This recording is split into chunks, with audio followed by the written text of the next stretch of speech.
Swiss Beats has accidentally leaked an upcoming potential battle. We're going to say potential because nothing's locked in. With Tribe Called Quest and Outkast. Mm-hmm. Yeah, I don't like this. You don't like what? This, because that nigga playing with my emotions right now. Okay. Like, I might have to fight Swiss if this don't happen now. Right. He should have never. Because it would really be, if this goes down, these are my personal 2 favorite hip hop groups ever. Yeah. So for this to go down, this probably will be my favorite, quote unquote, versus, unless something fucks up somehow. But I don't see it going down. I don't understand. I don't see Dre being in the studio for 2 hours with Big Boy playing their records. Yeah, like, right. I don't see that at playing. All. This nigga was playing the flute for niggas like on the New York street corners in the summertime. That's like, a fact. Just chilling. Like, Dre has just been an enigma for the past 10 years. Like, a free spirit. I definitely don't see him being pigeonholed to a studio for 2 hours. Everybody looking at him. I don't see it. I definitely get that, to where you're used to doing your own thing and then you have to be scheduled to be somewhere. I don't think Andre 3000 is used to it anymore, of having to be scheduled anymore. Like, there's an article out, that says that, and it's from 2017, but it just says that he no longer wants to, sit in the studio and create music anymore. You know what I mean? He was like 42 at the time. He's like 45, 46 now. Like, this is it's not what he wants to do. So to actually sit in a studio and do verses and reminisce on, records that him and Big Boy did, that just might not be up his alley. And Swiss also said that, hey man, Andre's my boy, but he's difficult. Q-Tip's my boy, but he's kind of difficult. So we all know what type of time that those two are on. And you said, Jerrell, that this might be your favorite verses if it happens. This might actually be the real example of celebration, because I don't see another reason why this has to happen. Outkast and Tribe, but like them battling, but it'll be a real test. It'll be a real example of celebrating each other's catalog. I think the true definition of verses, not really a competitive spirit. I can see them going back and forth saying, "Hey man, I love that song," because Tribe came before Outkast. That's a fact. And if Outkast is historians like they say they are, they grew up on Tribe. Q-Tip is Q-Tip. We know Q-Tip like that shit. That, like, you know what I'm saying? Like the Outkast shit. So they know each other's catalog. They are my 2 favorite groups for a reason. If you listen to Outkast, you could tell that, Tribe was an influence in their music. Okay.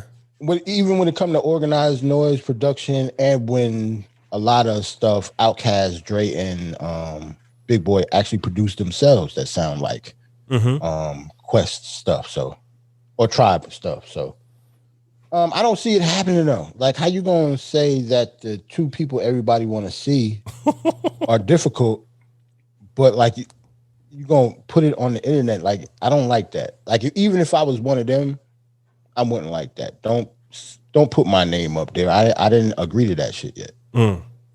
Yeah, I don't. You know what I'm saying, because it's like pressure. Like, say if you say, yeah, because he's Swiss Beats. If we say this shit, like last week we said Jodeci should go against Dru Hill. Yeah, that's different when we say it. But if Swiss Beats say that shit, the creator of verses, that puts a lot of pressure on the niggas in Dru Hill to step up. And if they don't, it'll make them look kind of crazy. So what I'm saying is, now that he put that up, what if Dre don't want to do it?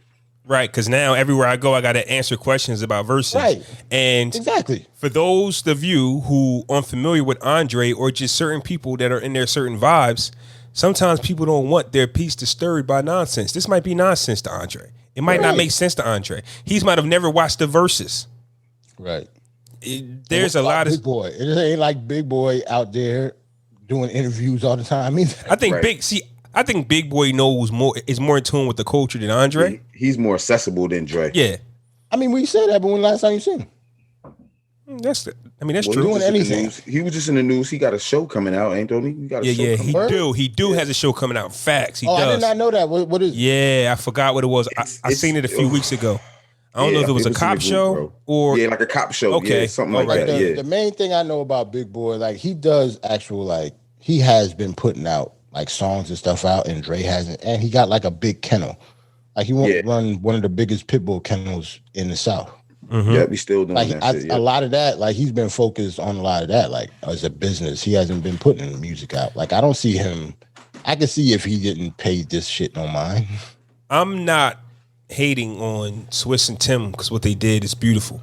I just don't know about the plans that they have going forward. For them to take a break and then say, here comes season 2, once again with no battles. If it wasn't for Jeezy calling out Tip and agreeing, we would have no battles. Still waiting for that, by the way. Well, it's the 19th, but still. Shit always a month days. out. I know, regardless of when it is, it's always like a month out. So, like, for them to be like, oh, we back with season 2, bigger, better than ever. You guys don't have any battles. They could have just chilled, went away for a while, and just popped up again. Like, oh, we got Tip versus Jeezy, and just kept it rolling. I think it's the season 2 that's throwing me off. But that's what I'm saying about the Outkast and Tribe. Like, okay, it didn't call out like the members of the group is difficult. Okay, so if you don't do it, what was the point of you mentioning the shit in the first place? Right. So can we keep it a stack though? The more Swiss talks, the more we realize how much of a goon like he's. Yeah. The more Swiss reveals himself, the more we see the type of person Swiss is. Yeah, I can see that. Like Swiss, when you're a producer and you're behind the beat, and we really don't get a lot of interviews from you. We tend to think, oh, look at this slinky, light-skinned kid. You know what I mean? Boom, boom, boom. But the more you put him in front of the mic, the more you realize, yo, Swiss one of them dudes. Well, Swiss from the Bronx. Feel me? He's from the Bronx, but I think I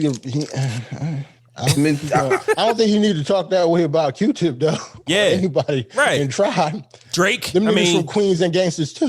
Yeah, like, I just think the more he talks, the more Q-Tip just talks soft. Like he not a soft dude. But he did say, with all due respect, those my guys. So maybe he can talk about them that way if you have a relationship with somebody. Don't know. It'd be funny as hell. One of them niggas just on the IG live, just like, nah. I'm cool. Now y'all I'm cool. Yeah. Nah, I'm good.